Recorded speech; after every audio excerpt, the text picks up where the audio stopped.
M B G speak کے ساتھ بلال ہوری آپ کی خدمت میں حاضر ہے۔ سابق ڈی جی آئی سائی لیفٹیننٹ جنرل ریٹائرڈ فیض حمید کے خلاف کورٹ مارشل کی کارروائی کا سلسلہ جاری ہے اور آئی ایس پی آر کے مطابق اس حوالے سے مزید 3 فوجی افسروں کو گرفتار کیا گیا ہے، جن میں بریگیڈیئر ریٹائرڈ نعیم ہیں، بریگیڈیئر ریٹائرڈ غفار ہیں اور کرنل ریٹائرڈ عاصم۔ ان میں سے 2 جو ریٹائرڈ بریگیڈیئر صاحبان ہیں یہ جنرل فیض حمید کے بہت قریب تھے، ان کا جو کلوزڈ سرکل ہے اس میں یہ شامل تھے۔ ان دونوں کا تعلق بھی چکوال سے ہے جو کہ جنرل فیض حمید کا علاقہ ہے، اور جتنے بھی جرائم ہیں جنرل فیض حمید کے ان میں سے بیشتر کارروائیوں میں یہ لوگ جو ہے وہ شریک ہوا کرتے تھے، اور اس میں یہ جو ٹاپ سٹی کیس ہے جس میں ٹاپ سٹی کے مالک قمر معیز احمد خان کے گھر ریڈ کیا گیا، اس کارروائی میں بھی یہ دونوں افراد جو ہیں وہ شامل تھے، اور ان تینوں فوجی افسروں کو بھی تحویل میں لے لیا گیا ہے افواج پاکستان کے محکمہ تعلقات عامہ کے مطابق۔ لیکن اصل مدعا یہ ہے کہ جنرل فیض حمید کو ٹاپ سٹی ہاؤسنگ اسکیم کے جس سکینڈل میں گرفتار کیا گیا ہے، دراصل یہ متنازع پراپرٹی ہے، اور قمر معیز خان جن کی شکایت پر سابق ڈی جی آئی سائی لیفٹیننٹ جنرل ریٹائرڈ فیض حمید کے خلاف فیلڈ جنرل کورٹ مارشل کی کارروائی شروع کی گئی ہے، انہوں نے یہ پراپرٹی زاہدہ جاوید اسلم نامی ایک خاتون سے کس طرح ہتھیائی، اور خود زاہدہ جاوید اسلم نے اپنے حقیقی بھائی افتخار علی وقار سے فراڈ کر کے اس زمین پر کب اور کیسے قبضہ کیا، اور پھر افتخار علی وقار اپنی ہمشیرہ کی طرف سے دھوکہ دہی کے حوالے سے اس قدر دل برداشتہ ہوئے کہ انہوں نے خودکشی کر لی۔ اور سب سے اہم ترین بات یہ ہے کہ سابق چیف جسٹس ثاقب نثار کا اس سارے معاملے میں کیا کردار رہا ہے۔ میں نے آپ سے وعدہ کیا تھا کہ اس حوالے سے ہم آئندہ کسی ولاگ میں بات کریں گے، تو آج ہم اس سکینڈل سے جڑے تمام کرداروں کو بے نقاب کرنے اور ان کے بارے میں جاننے کی کوشش کریں گے۔ تو سب سے پہلے تو میں معذرت خواہ ہوں، گزشتہ جو ولاگ تھا اس میں آڈیو کا مسئلہ تھا، میسیجز کی بھرمار ہو گئی۔ بہت سے جو چاہنے والے ہیں، دیکھنے والے ہیں، انہوں نے واٹس ایپ کے ذریعے، یوٹیوب پر اور دیگر ذرائع سے اس حوالے سے مجھے آگاہ کیا۔ دراصل ہوا یہ تھا کہ کالر مائک تو میں نے لگایا ہوا تھا، لیکن وہ مائک شاید اس کی پن ٹھیک طریقے سے نہیں لگی، جس کی وجہ سے وہ آڈیو جنرل مائک پہ ریکارڈ ہوئی تھی، اس وجہ سے اس میں ڈسٹورشن تھی۔ اب جیسا کہ آپ دیکھ رہے ہیں کہ میں نے مائک چینج کیا ہے، امید ہے کہ اب آڈیو کا مسئلہ جو ہے وہ نہیں ہوگا۔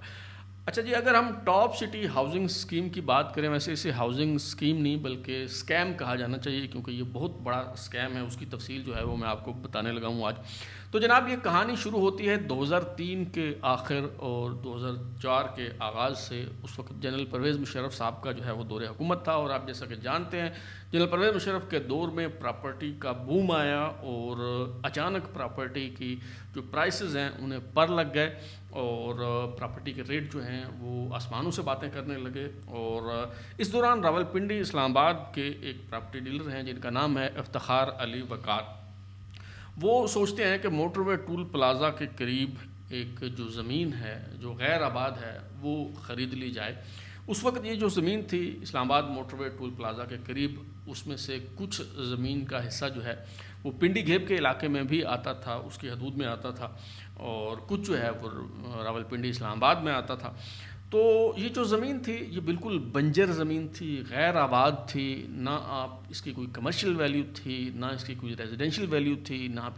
یہاں پہ کوئی کاشتکاری ہو سکتی تھی، نہ آباد کاری ہو سکتی تھی، نہ اس زمین کو ایگریکلچر کے لیے جو ہے وہ استعمال کیا جا سکتا تھا۔ لیکن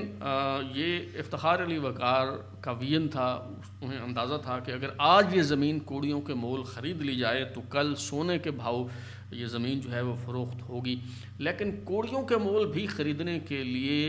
افتخار علی وقار کے پاس سرمایہ نہیں تھا، کیونکہ یہ کوئی 6000 کینال اراضی تھی اس وقت، جو بعد ازاں 9000 کینال ہوئی، اور پھر الٹیمیٹلی 14000 کینال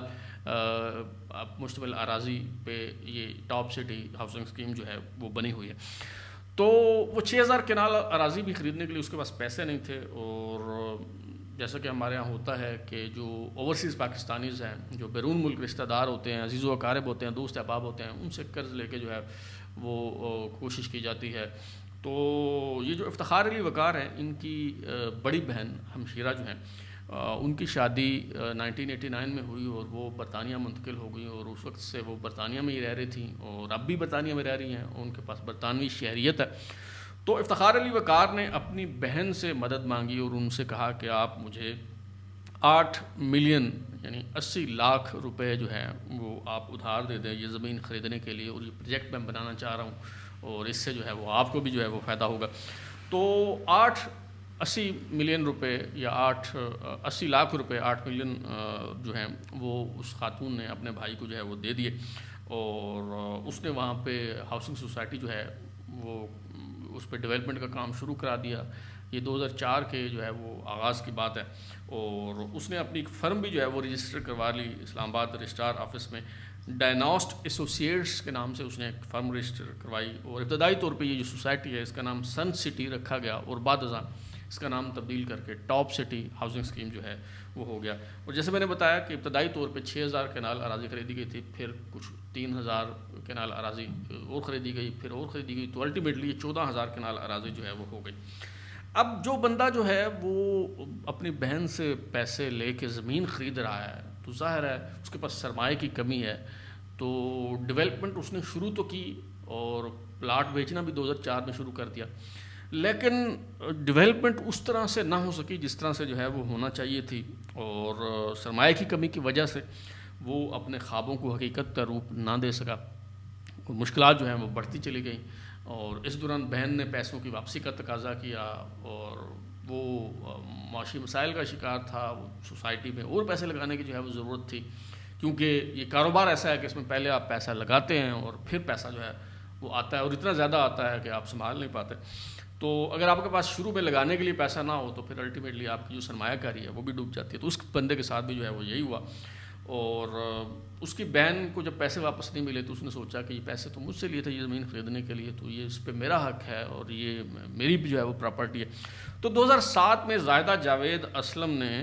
یعنی افتخار علی وقار کی جو ہمشیرہ ہے بہن ہے، اس نے غیر قانونی طور پہ اس پراپرٹی پہ قبضہ کر لیا، یہ جو پروجیکٹ تھا اس کو اس نے جو ہے وہ ٹیک اوور کر لیا۔ اب افتخار علی وقار اس صورتحال سے اس قدر دل برداشتہ ہوتا ہے، مایوس ہوتا ہے کہ اپریل 2008 میں وہ پسٹل اپنی کن پٹی پہ رکھ کے گولی چلا دیتا ہے اور خودکشی کر لیتا ہے۔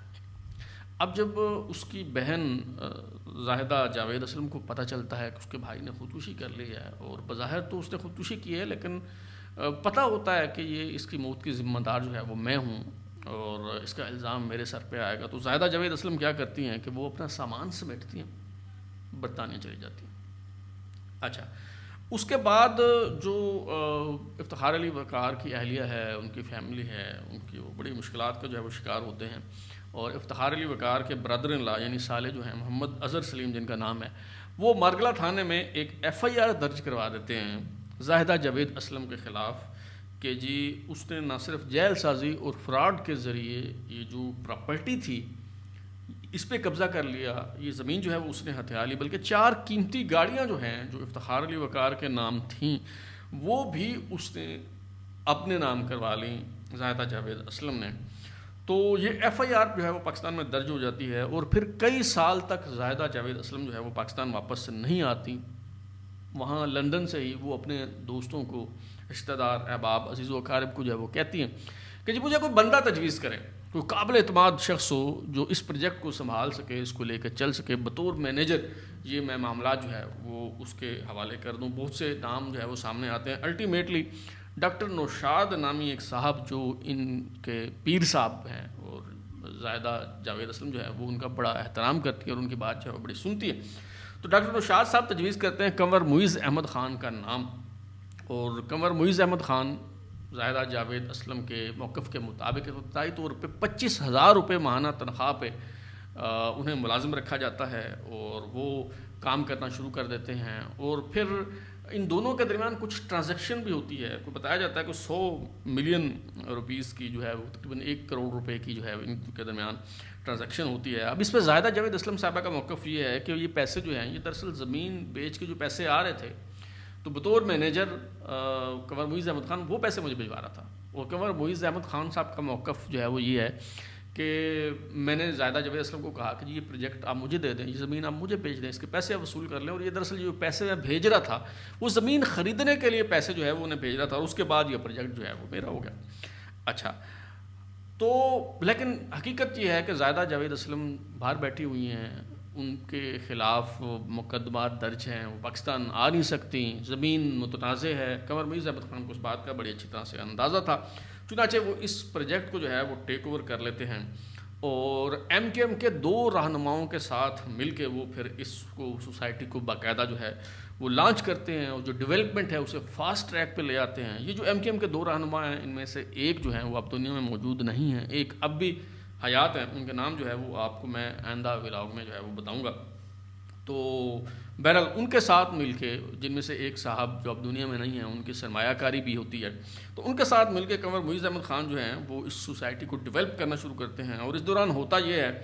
کہ ایک تو جو آپ کو پتہ ہے کہ جو زمین لاوارث ہوتی ہے اس پہ چھوٹے چھوٹے قبضہ گروپ جو ہے وہ آ کے بیٹھ جاتے ہیں، جس کا جتنا بس چلتا ہے وہ اتنی زمین آ کے جو ہے وہ گھیر لیتا ہے. تو قمر معیز احمد خان جو ہیں وہ ایم کا اثر و رسوخ استعمال کر کے، یہ جو 2 شخصیات ہیں، 2 رہنما ہیں، ان کا اثر و رسوخ استعمال کر کے ایجنسیوں، انتظامیہ کے ساتھ مل کے جو ہے یہ جو قبضہ گروپ ہوتے ہیں انہیں وہاں سے وہ جو ہے وہ نکال باہر کرتے ہیں، ڈیولپمنٹ ہونا شروع ہو جاتی ہے. اور اس دوران ایک اور ڈیولپمنٹ جو ہے وہ یہ ہوتی ہے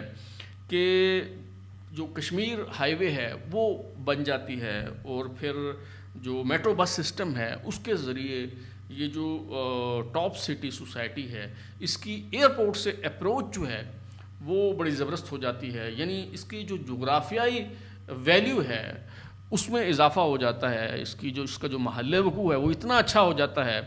کہ وہ پراپرٹی جو کروڑوں روپے کی تھی اب اربوں نہیں بلکہ کھربوں روپے کا یہ پروجیکٹ جو ہے وہ بن جاتا ہے. اور اس پہ اب جنرل فیض حمید اور ان کے بھائی سردار نجف حمید کی انٹری جو ہے وہ کیسے ہوتی ہے، قمر معیز احمد خان کا جو ہے وہ بیک گراؤنڈ کیا ہے، ایم سے کتنا کہ ان کا تعلق ہے، یہ تفصیل جو ہے میں آپ کو آئندہ ولاگ میں بتاؤں گا، کیونکہ ابھی بات جو ہے وہ کافی ٹریک ہو جائے گی. ابھی بات ہم زاہدہ جاوید اسلم تک ہی جو ہے وہ محدود رکھتے ہیں، اور ثاقب نثار صاحب کا کردار پھر ہم ڈسکس کریں گے. تو زاہدہ جاوید اسلم کو جب اندازہ ہوتا ہے کہ یہ جو کروڑوں روپے کی پراپرٹی تھی وہ تو اب اربوں نہیں بلکہ کھربوں روپے کی ہو چکی ہے، اور یہ میرے ساتھ تو جو ہے وہ بڑا ہاتھ ہو گیا. تو وہ اب ہاتھ پاؤں مارتی ہیں اور وہ کوشش کرتی ہیں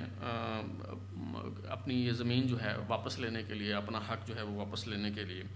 اور اسے آپ اتفاق کہیں یا حسن اتفاق قرار دیں کہ مئی 2017 میں زاہدہ جاوید اسلم صاحبہ پاکستان واپس آتی ہیں. یہاں آ کے وہ اپنی پری اریسٹ بیل یعنی ضمانت قبل از گرفتاری کرواتی ہیں، اور مئی کے مہینے میں ہی قمر معیز احمد خان کی رہائش گاہ پر ریڈ ہوتا ہے، وہ واردات جس کی بنیاد پر آج جنرل فیض حمید کے خلاف کورٹ مارشل کی کارروائی ہو رہی ہے. 12 مئی 2017 کو اس وقت کے ڈی جی سی میجر جنرل فیض حمید جو ہیں وہ رینجرز اہلکاروں کو اپنے ساتھ ملا کر، اور جو باقی ان کے کولیگز ہیں جس میں بریگیڈیئر فہیم ہیں، بریگیڈیئر غفار ہیں، کرنل ریٹائرڈ عاصم ہیں، اور ایک اور نام بھی قمر معیز نے اپنے پٹیشن میں لکھا تھا، اور وہ ISI کے گولرا ڈٹ کے انچارج مرزا یا ارزا کا نام جو ہے وہ انہوں نے مینشن کیا تھا اپنے پٹیشن میں. تو بہرحال یہ سب لوگ مل کے جو ہے وہ 12 مئی 2017 کو F11 میں قمر معیز احمد خان کی جو رہائش گاہ ہے وہاں پہ ریڈ کرتے ہیں. اس چھاپہ مار کارروائی کے دوران نہ صرف لوٹ مار ہوتی ہے بلکہ قمر معیز اور ان کے اہل خانہ کو تحویل میں لے لیا جاتا ہے، اور وہ کئی ہفتوں تک پھر اس غیر قانونی تحویل میں رہتے ہیں، اور ان کے خلاف مقدمہ چلایا جاتا ہے وغیرہ وغیرہ. اچھا، اب زاہدہ جاوید اسلم صاحبہ جو ہے وہ پاکستان آ چکی ہیں، اور وہ اپنی پری اریسٹ بیل بھی کروا لیتی ہیں، اور ساتھ ہی وہ سپریم کورٹ میں ایک پٹیشن دائر کر دیتی ہیں 184(3) کے تحت کہ یہ جو شخص ہے قمر معیز احمد خان یہ میرے پاس ملازم تھا، اس نے جیل سازی کی، فراڈ کیا، دھوکہ کیا، جیلی پاور آف اٹارنی کے ذریعے میری جو پراپرٹی ہے وہ ٹاپ سٹی کی ہاؤسنگ اسکیم کی اس پہ اس نے قبضہ کر لیا، لہٰذا میرا حق جو ہے وہ مجھے دلوایا جائے. اب جسٹس ثاقب نثار صاحب جو ہیں وہ چیف جسٹس ہیں، اور اس پہ جب سماعت ہوتی ہے تو ابتدائی طور پہ وہ FIO کو انکوائری کرنے کے لیے کہتے ہیں، اور کہا جاتا ہے کہ جی FIA اس پہ انویسٹیگیشن کر کے بتائے کہ جی معاملہ جو ہے وہ کیا ہے. اب FIA جو ہے وہ انکوائری کرتی ہے، اور انکوائری کے بعد بتایا جاتا ہے کہ قمر معیز نے اصلی دستاویزات اور کاغذات کے بجائے فوٹو کاپیوں کے ذریعے یہ زمین اپنے نام منتقل کروائی ہے. درخواست گزار کا یہ موقف حقیقت کے قریب ترین محسوس ہوتا ہے کہ قمر معیز احمد خان نے درخواست دہندہ کو ڈرا دھمکا کر مجرمانہ طریقے سے یہ زمین جو ہے یہ ہتھیائی ہے۔ اچھا، اب میں چاہوں گا آپ کو کہ ایف آئی اے کی انکوائری رپورٹ کے جو الفاظ جو اس میں لکھے ہوئے ہیں وہ انگریزی میں بھی جو ہے وہ میں آپ کو پڑھ کے سنا دوں تاکہ اندازہ ہو۔ ایف اے کی انکوائری رپورٹ جو سپریم کورٹ میں جمع ہوئی، جیسے ثاقب نثار صاحب کی عدالت میں، اس میں لکھا گیا ہے although the complainant could not produce any evidence in support of her claim، یہ کمپلیننٹ زاہدہ جاوید اسلم کی بات ہو رہی ہے، her assertion that she was threatened, coerced, criminally intimidated by Muiz Ahmed Khan seems closer to reality as nothing whatsoever has been paid by Muiz Ahmed Khan in consideration of share of complainant worth billions of rupees۔ اور پھر آگے جو ہے وہ لکھا جاتا ہے disputed property was neither executed in normal circumstances nor the transfer of ownership on the basis of photocopies of the documents was carried out by the registrar firm's office Islamabad in a transparent manner۔ تو یہ جو F آئی اے کی inquiry report ہے اس کے بعد معاملہ بہت clear ہو جاتا ہے کہ قمر معیز احمد خان نے یہ زمین جیل سازی سے ہتھیائی، لیکن جسٹس ثاقب نثار صاحب جو ہیں وہ اس کے باوجود اس پہ فیصلہ نہیں کرتے اور اس معاملے کو جو ہے وہ التوا میں ہی رکھتے ہیں۔ اور جب انہوں نے ریٹائر ہونا ہے جسٹس ثاقب نثار نے،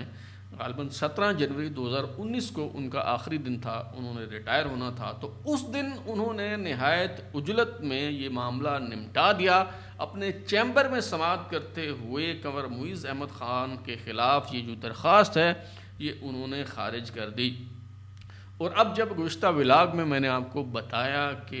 جنرل فیض حمید کا یہ جو کورٹ مارشل ہونے جا رہا ہے اس میں سابق چیف جسٹس جیسے ثاقب نثار بھی گرفتار ہوں گے، ان کا بھی ٹرائل ہوگا، تو وہ کہتے ہیں کہ میرا اس معاملے سے کوئی تعلق نہیں ہے، میری گرفتاری کی باتیں بہت مذاق خیز ہیں۔ تو کیسے تعلق نہیں ہے مائی لارڈ؟ آپ کا تعلق کیسے نہیں بنتا؟ آپ اس واردات میں شریک تھے، آپ نے اپنی ریٹائرمنٹ کے آخری دن جس طرح سے اس معاملے کو جو ہے وہ نمٹایا، اس سے بہت سے شکوک و شبہات جو ہیں وہ جنم لیتے ہیں۔ اور اگر آپ کا اس معاملے سے کوئی تعلق نہیں ہے تو جب آپ کو پتہ چلا کہ جنرل فیض حمید گرفتار ہونے جا رہے ہیں، ان کا کورٹ مارشل ہونے جا رہا ہے، تو 7 اگست کو آپ پاکستان سے فرار ہو کر برطانیہ کیوں چلے گئے اور وہاں کیوں بیٹھے ہوئے ہیں؟ اگر آپ کا واقعی کردار نہیں ہے تو آپ پاکستان تشریف لائیں اور الزامات کا جو ہے وہ سامنا کریں۔ اچھا، اب اس واردات میں جو باقی کردار ہیں، ایک قمر معیز احمد خان کا جو ہے وہ کردار ہے کہ ان کا ایم کیو ایم سے کتنا تعلق ہے اور وہ انہوں نے کیسے اس کا جو ہے وہ انتظام سنبھالا، اور پھر سردار نجف حمید جو پٹواری تھے پھر ترقی کرتے ہوئے تحصیلدار ہو گئے، فیض حمید صاحب کے جو بھائی ہیں، ان کی اس معاملے میں انٹری کیسے ہوتی ہے اور وہ کب اور کیسے یہ فیصلہ کرتے ہیں کہ اس کو ٹیک اوور کرنا ہے، تو اس پہ ہم اگلے ولاگ میں بات کریں گے۔ اگر اس حوالے سے کوئی بھی فریق، مثال کے طور پہ قمر معیز احمد خان اگر بات کرنا چاہیں، اس پہ سردار نجف حمید اگر کچھ کہنا چاہیں، اگر اس پہ افتخار علی وقار کی اہلیہ اور ان کے بچے اپنا موقف دینا چاہیں، ان کے برادر اللہ اظہر سلیم جو ہیں وہ اگر اپنا موقف اس پہ دینا چاہیں، یا پھر افتخار علی وقار کی ہمشیرہ زاہدہ جاوید اسلم صاحبہ جو ہیں وہ اس پہ بات کرنا چاہیں، کوئی بھی فریق اس حوالے سے اپنا موقف دینا چاہے تو بالکل ہمارا پلیٹ فارم حاضر ہے۔ ہمارا جو official WhatsApp feedback number ہے 0332841057، اس پہ رابطہ کیا جا سکتا ہے۔ اب تک کے لیے اتنا ہی، پھر ملاقات ہوگی۔ بلال ہوری کو اجازت دیجیے۔ اگر آپ کو ہمارا یہ شو پسند آیا تو اسے لائک کریں، کامنٹ کریں، شیئر کریں، اور ہمارا چینل سبسکرائب کرنے کے بعد بیل آئیکن یعنی گھنٹی ضرور دبائیں تاکہ آپ کو نئی ویڈیوز کے نوٹیفیکیشنز ملتے رہیں۔ بہت شکریہ۔